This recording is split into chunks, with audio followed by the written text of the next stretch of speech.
Welcome to the Nerd and Normie Podcast. I'm a big film nerd, Everett. And I'm Emerald, and I'm engaged to a nerd. On this week's episode, we will be covering two movies. Five Nights at Freddy's, directed by Emma Tammy. And Anatomy of a Fall, directed by Justine Triet. For both of these movies, we will be doing non-spoilers and then spoilers. We'll have time codes down in the description below. And let's get into it. Hi, this is Mike. I was just calling to see if that job that you offered was still available. Yes. The security guard. I will take anything. All right, this week I chose Five Nights at Freddy's as my movie. That's directed by Emma Tammy, and it stars our boy, my man, the main man, Josh Hutcherson, as well as Matthew Lillard makes an appearance. And let me see. Let me look. Oh, Elizabeth Lail is the other main character in it. Yeah, and it follows Mike, who is a troubled young man raising his younger sister, and he's really struggling to stay in one job. And so he starts working at Freddy Fazbear's, which is a abandoned pizzeria that closed in the 80s as a night Chuck guard. E. Cheese. Yeah. And then chaos ensues, I suppose, in our non-spoiler section for this. Based on the very popular video game series. There's many in the series now. There are whole people whose livelihoods are dedicated to explaining the lore and live streaming the game and all of this stuff. It's very cult classic favorite. Yeah, a lot of people really love this game. I mean, there was a person fully kitted out in costume stuff, multiple people at our screening, and they had all the toys with them, and anytime a character appeared, they screamed, and anytime they put a few cameos to some YouTubers who are known for being involved with this property, they freaked out for those. A bite happens and a guy screams that a bunch. Like, one of the people in our theater screamed that a bunch because he was so excited to see it in the movie. We also had the worst movie-going experience of all time with this, because it was literally a theater full of teenagers, and they were all full volume talking, yelling the entire movie, not 1 second of silence, which was not great. Yeah, and it's one thing if, like, again, when the bite happens, you get excited and you cheer because it's the thing you love up on the big screen. I get that. It's fun. And when something jumps out, you shout. When a good thing happens, you cheer, you clap, you laugh, you know, all that stuff. Totally okay with. But when I have to just sit there and two characters are talking and you just hear... It wasn't even that, though. It wasn't they were whispering. They talked full volume the whole time. And it was like, if something intense was coming up, they'd just go, oh, jump scare. Oh, I bet there's a jump scare coming. Oh, it was just awful. So, like, take our opinion on this with, like, a little bit of a grain of salt. We're not super into the fandom. We aren't super into the game. And our movie-going experience was not the best. We were both very frustrated the whole time. So this might deserve a better score than what we give it. But given our... Well, he didn't like it. But given our experience, it might end up with a lower score. Yeah. But again, I will say the fans who were there seem to really love it. I have a friend, Michael, who loves the games and follows the YouTube culture of it and stuff to some extent. He said it was amazing and, like, really adhered to the source material in a way that he appreciated. Yeah, from what I get, it's very close to what the lore is supposed to be, which is good for people who really love it. The story was very basic teen horror, so if that's what you're looking for, it has like 2 swear words in it, and they're not really bad ones, so it's definitely... And the gore is pretty minimal. The jump scares aren't... It always cuts away before something really bad happens, so it's definitely a movie that you could send, like, teens or, like, preteens to, and they'll probably really like it. It's a great intro to horror movie. The story itself was fine, and it left a few things unanswered, and... Unfortunately, the big reveal is revealed in the trailer. So it's kind of just unfortunate, you know? Just because, like, you know what's going to happen. So if you haven't seen it and you haven't seen the trailer, I would go in blind if you can. Yeah, unfortunately, I feel like most people who are excited for this, you've either seen the trailer or you're not going to see it regardless of what you see in the trailer. So again, why spoil stuff like this? I don't know. One thing definitely in this movie's credit, I think, is the production design. I thought it looked incredible, really cool. Like I don't even know what to call them, figurines, animatronics. Yeah, they looked great. Yeah, they do a very good job of blending practical costume pieces with CGI elements when needed. And again, like, all the CGI contained in this one location where it's kind of dark, and they do a great job making this look how it would in real life. And that one location is 90% of the movie is at Freddy Fazbear's, so they just built out a huge set area or built a couple rooms or whatever they needed. And we're really able to put the time and effort into making those look good. Yeah, the arcade looks fabulous. Like, even like the bench booth seats that you would sit in had you gone there had like stained glass type things with each character on them. Like, the arcade games were like had those characters in them. Like, they put a lot of work into making it look good. Yeah, which is great. That being said, the movie itself is fine. Like, again, if you love this, I'm sure it's a lot of fun. I bet if you see this in middle school and you're not, you're kind of new to horror, this could be a lot of fun. If you're going into this looking for a movie, you're going in for the wrong thing. This is made to entertain kids 20 and under. So there's that. But also, like, is it the greatest? That being said, like, is this the greatest teen horror movie ever made? No. It's not even really scary. I don't even think there's any actual, like, real jump scares. There's a few, like, kind of attempts at jump scares that just, maybe if you're 13, it'll make you jump, but most of it's just, but I think it's still a fun watch. It would be fun to go to with your friends. Clearly, the people in our theater had fun, so. Yeah, I think with these types of movies, you'll always see the Rotten Tomatoes score is awful because 50-year-old critics go watch the movie and go, oh, this wasn't for me, this isn't any good. It's not for you. It's for a 14-year-old to have fun. Did it succeed in that? Yes. So in that regard, it is a good movie. That being said, if you are not the target audience, this is not the type of movie that's a wide audience appeal or trying to bring a lot of new people to the franchise. It is for the fans. Yep, for sure. Should we move into spoilers? I think so. All right, moving into spoilers. So this follows Mike, who has struggled to stay at a job. In the beginning, we see him tackle a man in a mall while he's being a security guard because he thinks that he's kidnapping a boy, which comes in a lot later because we find out that his brother was kidnapped back in the 80s. And they never found him or anything. And he blames himself because his mom, they're camping, and his mom goes, hey, watch your brother for a minute.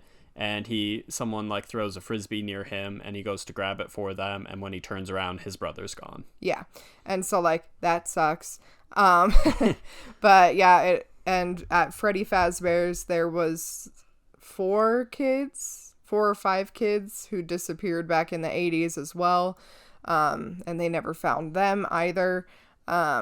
And so, yeah, he gets hired there by Matthew Lillard's character, who's acting weird and suspicious, which ends up making the big reveal pretty predictable because they're not going to put Matthew Lillard in as a background character. But they also show it in the trailer that he ends up being the villain. But yeah, so he gets hired there. This woman police officer who is Beck from You, who I love, she ends up showing up a bunch and kind of warning him about some things, but not warning him enough. She's kind of, she's kind of a garbage character because she knows everything and then doesn't tell them. So I don't really like her, but anyways.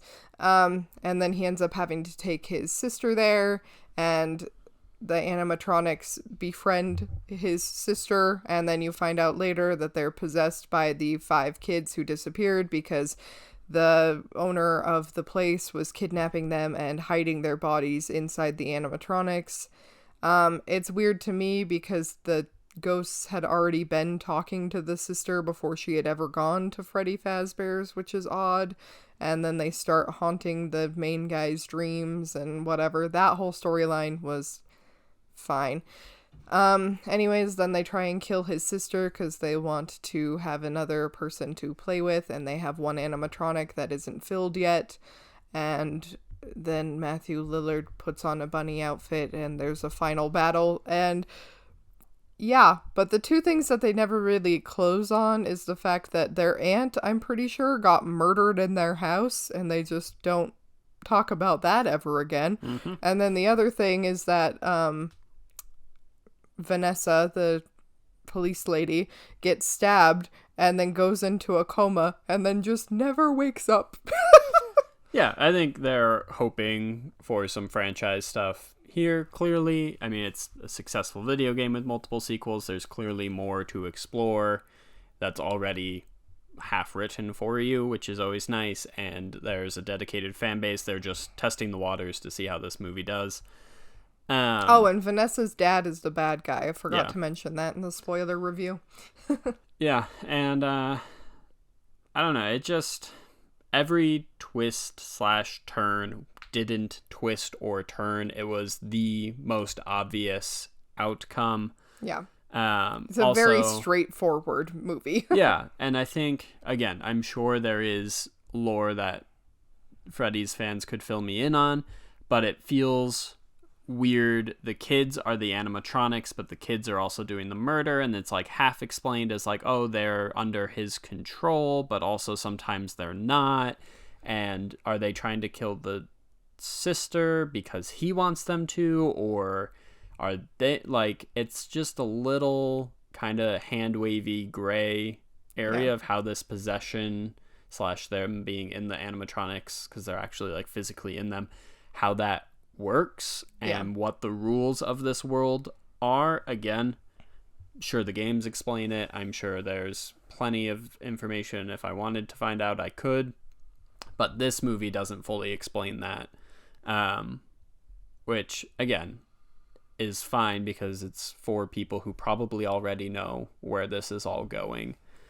And then the kind of final climax is pretty uneventful in that it doesn't take a lot to stop Matthew Lillard, and I don't like, there's not a lot of moments where the characters are in real peril. They get out of any jam they're in pretty quick. Also, why do the ghost children go by the animatronics names and not their own names? Because they've forgotten them because it's been so long. Yeah, I don't know. It's a little bit silly. Yeah. And just very straightforward. It's, everything that they go through, they get out of easily and on the first try, pretty much. It's not the best, not the worst. It's a fine movie. Something else that, again, never played the games, but like, I thought calling it Five Nights at Freddy's, and Freddy Fazbear being the name on the restaurant and stuff, I thought that would be more important, or like Freddy's animatronic would be more involved. I disagree with this opinion. I think Freddy was the most involved animatronic. His kid was the most involved, but it took me a few times of seeing them to remember, like, oh, that's the kid in the Freddy animatronic. I didn't link that immediately. I didn't. And then also just like anytime an animatronic is doing something super spooky, it's either the wolf others, or the like chicken guy. Chica. Yeah. And so that's like, there was no sinister moment where I saw Freddy and was like, oh, that's the main bad. The other animatronics felt scarier and more threatening. The thing that bugged me is that the game is that you're the security guard and you sit and watch the videos and stuff and make sure they're not moving through the videos. And he just slept through his whole shift, so you never actually watch them move in the video at all.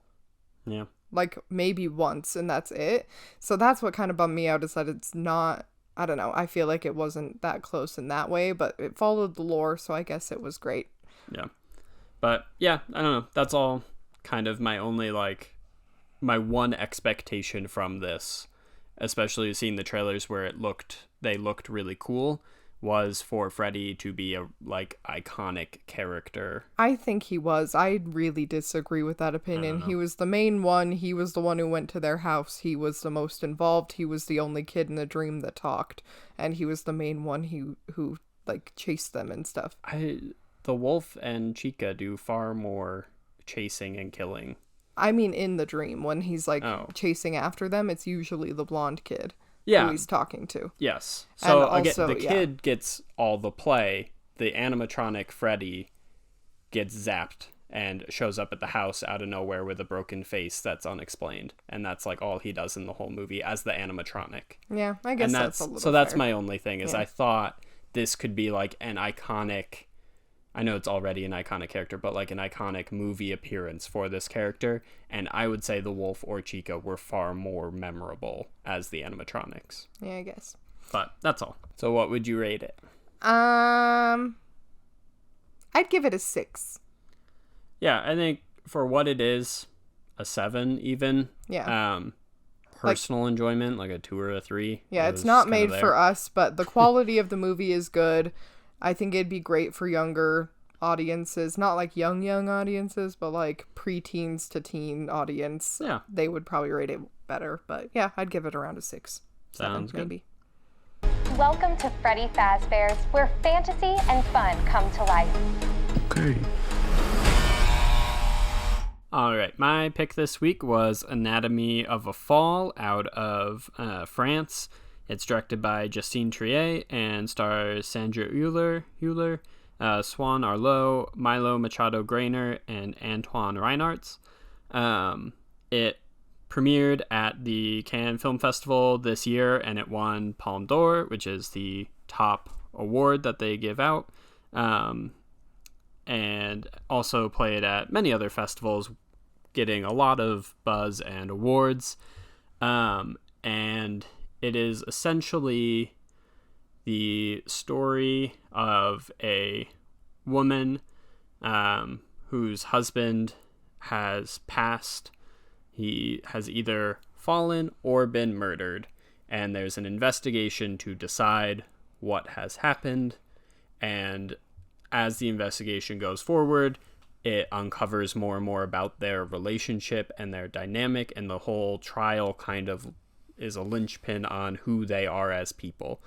And it just uses as a great chance to do some character deconstruction and really look at them. And meanwhile, they have a son who is mostly blind, and he also gets a fair amount of play in this. And his kind of dynamic of finding all these things out about his parents and what it's like, you know, viewing a parent's relationship as a kid. You don't see necessarily all of the stuff that goes on. He's explaining it really nicely. I thought it was a very straightforward courtroom drama with not really any twists. It was just fine. I disagree. I thought it was fascinating. I was riveted the whole time, pretty much. It's half in French, half in English. And I thought it portrayed relationships very realistically and very, like, a very kind of nuanced approach to it. It's not such a black and white, and it's not, yes, it's about what happened, but they do a good job of, like, making it that it's not about what happened at the trial. It's about convincing the jury your side is correct. I liked 2 things about this movie. One, I always say if you're going to put a kid in a movie, either make them really cute or really talented. And the kid, I would say, was very cute and very talented. He was incredible. But the other thing I liked is they do have an argument that is shown during part of the movie that I think really encapsulates, like, what happens behind closed doors in a relationship. And in this situation, it does look very incriminating, but in real life, like in a regular time, that's like just an argument that plenty of people have had before and will have again, because if you put everything in a relationship under a microscope, all of it could be incriminating. You know what I mean? It's just that was very interesting. Besides that, I found the movie very slow and boring. Yeah. I don't really know what else there is really to say without spoiling the trial and everything that happens. I think all the performances are good. The boy is a particular standout. He was phenomenal. He unfortunately, there's not a lot about him on the internet, and so in a very quick short search, I could not find if he was actually blind or if he had like contacts in or whatnot. He had contacts in. I could see the ring around it. Okay. So yeah, he had contacts in apparently, but plays a mostly blind child very, very well, and is a very talented child actor. And then also the cinematography, I can't decide if I liked it or not. It's weird. There are a lot of moments of very like steady cam shots, very controlled, very intentional movements. There's one in particular moment where the camera keeps swinging back 180 around the kid during the trial, and it's very like intentional, calculated, planned camera movements. And then the other half of the time, and not just during like the trial stuff, it's like The Office style, like documentary. Oh, I've got a quick whip over here and zoom in on this, and oh, let me just quickly pull out, and like a very just organic type of camera, which was an interesting dichotomy. And I don't know how I feel about them being just combined, what almost felt willy-nilly. Obviously there was intention behind it, but it wasn't immediately apparent that certain characters got treated a certain way by the camera or scenarios or whatever. So yeah, that was kind of an interesting thing about this movie. But shall we head into spoilers? We shall. All right, so spoilers for Anatomy of a Fall. Basically, the movie opens and the wife is about to be interviewed about her books that she's written by a young student, and the husband is upstairs and decides to play music obnoxiously loud on repeat, just looping the same song, same like portion of a song even, on repeat, super loud, so they can't even talk. And so they end up rescheduling the interview. Their son goes out for a walk, and then the mom goes to work and go to sleep. And supposedly, you don't actually know. Yeah. And then the son comes back and finds his dad on the ground outside of their 3-story home, dead, having been killed or fallen or pushed or who knows what. And you never know. And so then they call the police, and they come and they get him, and the injury is not quite consistent with how he's landed, and so they can't rule out foul play. The wife was the only person home, so she's the clear suspect, because trying to prove some other person snuck into your home at this exact moment, it's very hard to do, so they go with the defense of he must have fallen. Or he must have killed himself. Or he jumped, because that's then the other thing that kind of comes out throughout the trial, is that this relationship has been strained and tense for years now. Their son 4 years ago had an accident. No, when he was 4. Oh, when he was 4. Sorry, yes. When the son was 4, he's now 12? 11. He had an accident. His father was supposed to pick him up from school, but he ended up having someone else walk him home or something for him, and he got hit by a motorcycle, and it severed his optic nerve, hence the blindness. And so there's that strange situation where the mom somewhat blames the dad, but also is trying not to, and the dad blames himself because he should have made the time to go pick him up. But then now years down the road, and he, wants to spend time with his son, but then never has time to do his work because he's spending all his time homeschooling, but he wanted to do that, and the wife isn't really helping. She's just basically saying, well, then like, I'm not going to homeschool him, so you make the time, because that was your choice. Yeah, and so that comes out in this big, like, raging argument that the dad had secretly recorded, and then they found it, so it's in the courtroom, and they play it for everyone. And, like, at the beginning, he's yelling at her, and she's staying very calm, and he's just like, you know, I'm stuck in this house, I'm constantly renovating, I have to homeschool our son, like, I never have time to do my writing, and you never help with anything, and all of this stuff, and, like, you're forcing me to be here, and all this. And she's like, we moved here because this is your hometown and you demand we moved here. You homeschool our son because you wanted to spend more time with him.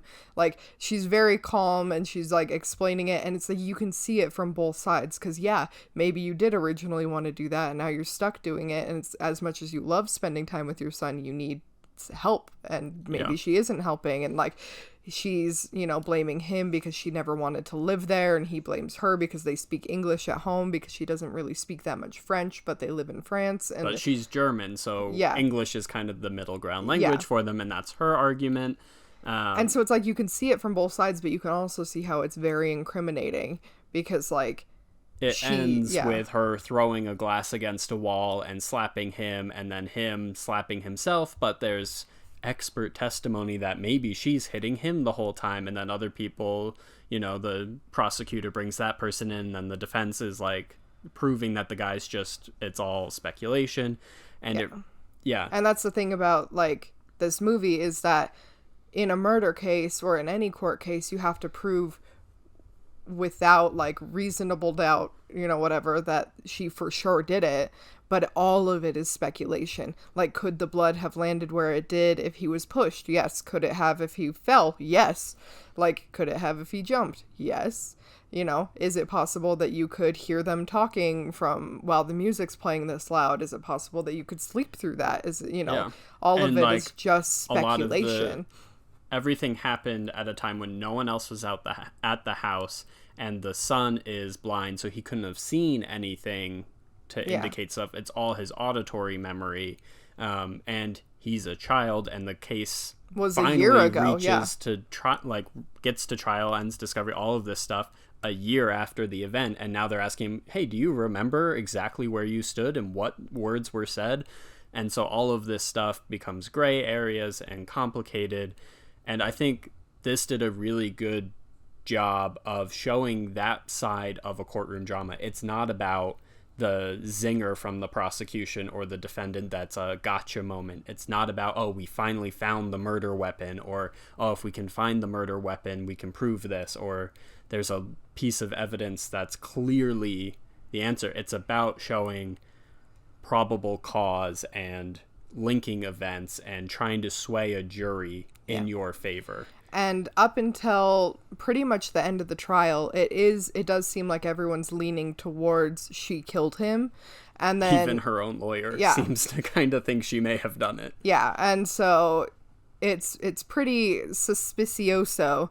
But throughout the trial, they talk about how, you know, he was on antidepressants and stuff, and he was really struggling with the guilt and struggling being weighed down. And so, like, the argument from her lawyer is that, like, well, the argument from his lawyer, well, not his lawyer, but the defense or prosecution. I don't know the difference. The guy in the red? Bald guy. Yeah. The prosecution. Yeah, the prosecutor is basically like, does this argument sound like someone who would kill themselves the next day? You know, this is someone who's clearly fighting for boundaries, clearly fighting for their life, all this stuff. And then the defendant, you know, the lawyer, he's like, no, this is the one final push. He got off his antidepressants. He's been struggling. And this was his last effort to make sure that he's going to get what he wants, or to blame this on someone else. And when she didn't take that blame, he killed himself. And so, you know, the son's listening to this the whole time, and right at the end of the trial, he's like, I actually want to make another statement. So he comes back, and over that weekend, so quickly before we get there, the wife, part of her defense, also proving his mental state, was that 6 months prior she found vomit in the house with pills like half chewed up in it next to him while he's passed out drunk. And so she, at the time, didn't necessarily link it as a direct suicide attempt and never took him to a hospital, never reported it to anyone. He refused to talk about it. There is no record of this event, and yet she's saying it. And so obviously the prosecutor's like, well, why would we take the word of the defendant on this? But then on the flip side, the defendant's like, well, all we have is her word, and she says this happened, so we have to treat it like it did. So the kid comes, and over that weekend, he decides to be alone with this woman who's just kind of like the mediator for their house, because they can't talk about court while they're at home because they don't want to put pressure on him. So him and her are alone in the house, and he ends up giving his dog a bunch of pills to see kind of how he would act. And then he goes into court and talks about how that 6 months ago, though he didn't know what it was, his dog was acting very weird and smelled like vomit, and like something was odd about him. Its mouth. Yeah, and he didn't know why. And then when she said that, he realized the dog must have eaten the puke, and that's why he was acting weird, so she couldn't have been lying about that. And then dad takes him and the dog to the vet. Yeah, the dad takes him and the dog over to the vet because the dog's still acting weird. And on the way to the vet, the dad basically tells him, like, you're going to have to prepare for a time when the dog's not here anymore. And the son in his head's like, well, he's young, he's fine, you know, he's acting better, whatever. And the dad's like, but you still have to prepare because he's not going to be here forever. He could get overwhelmed, he could get tired, you know, his whole life is taking care of other people, and he's not going to be around forever. And so in the son's testimony, he's like, he was talking about himself, he was not talking about the dog, he killed himself. It was not my mom. Like, when I picture my mom doing it, it doesn't make sense. But now hearing everything I've heard, it makes sense that it was my dad's choice to kill himself, basically. And that gets her acquitted. Yeah. So. And so then she's released. And I think, for me, the movie should have ended after the son's testimony. Yeah, you shouldn't have known whether or not she got acquitted. It's clearly announced that she gets acquitted. And in fact, I thought they weren't going to reveal it because there's a reporter out there reporting, and then they cut her audio so you can't hear her, and you just see the woman coming out of the court and the reporters flooding her, which would be for either verdict. And so I was like, oh, okay, they just want to show her coming down the steps. But then we keep going for like 15 minutes of her going to dinner with her lawyers and almost kissing her him, lawyer. Which there was like a weird, somewhat tension between them. They clearly have some kind of past. And part of the trial also was showing that she has a history of cheating and whatnot. And so maybe that was I don't know. I didn't really care for their romantic dynamic. I really liked the lawyer, but I didn't care for the romantic side of it. But then we get this weird dinner, and then she goes home to her son, and they have this kind of conversation about how they were both nervous for her to come home that night and whatever, which, yeah. Yeah, and then she lays down with the dog and goes to sleep. And then the credits roll. So I don't know if it was like the son saying, I was afraid for you to come home tonight, was supposed to be kind of an indication that he lied, because he had been kind of earlier shown to jumble his memory, trying to say it in a way that protects his mom. So maybe they were trying to imply he made up this story about the dog, but then why did he give the dog the pills and all that? Like, it just... I thought she was going to lay down next to the dog and tell the dog that she did it, or tell the lawyer at dinner or something that she actually did it, but you never know. Yeah, you and don't so the officially last, know. like, 15 minutes is just pointless to the movie. Yeah, and so I do think it should have ended after the son's testimony, but that was the only part of the movie I didn't care for. It dragged for me a little bit. I hate that you can't check your phone in a movie theater just because I want to look at the time to see how much is left, because I get bored. I need to know an end is in sight. Yeah, I didn't feel that at all for this one. So, but, yeah. So what would you rate it? I'm giving this one a 9 out of 10. I'd give it a 4. That does not surprise me. That sums up kind of our movie taste right there. But, all right, that was our thoughts on Anatomy of a Fall. I just want you to know one thing. I'm not a monster.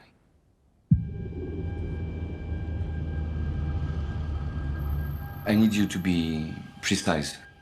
Tell me everything. Yes. All right, thank you for listening to our episode this week. Make sure you tune in every Monday for a new episode.